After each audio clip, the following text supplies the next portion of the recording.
Let us learn the chapter development. Now, what do you mean by the term development?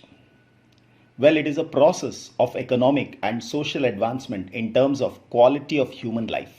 Next, development is also a process of improvement and changes that are required for better living and existence.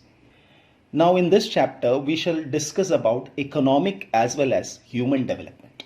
But we are mainly focusing on human development.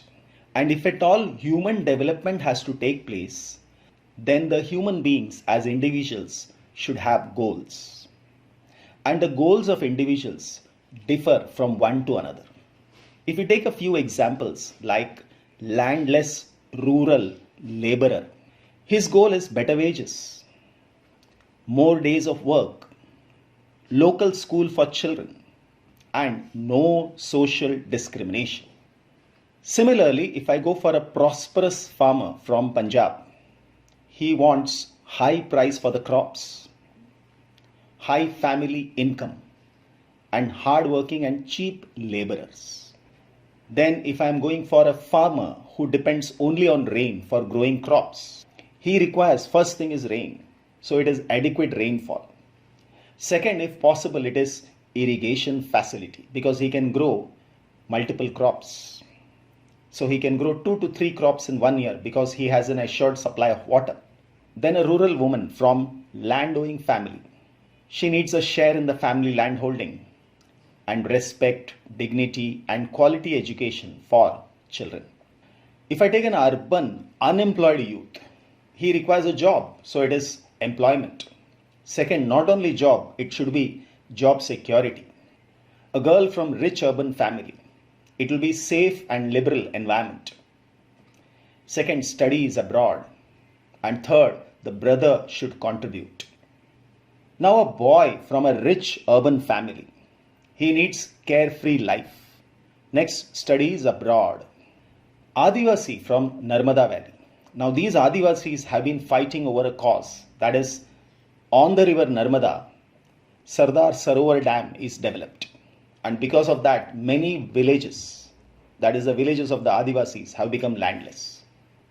So all they require is small check dams or tanks. Second one is they don't need a huge dam.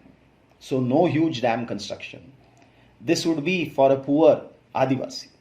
Because he sees that whenever such dams are built, their villages are wiped out. They have to abandon their villages and go to some other place. Now if we list it, first one was landless rural laborers.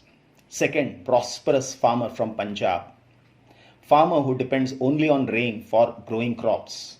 Rural women from land-owning family. Urban unemployed youth. Girl from rich urban family. Boy from rich urban family.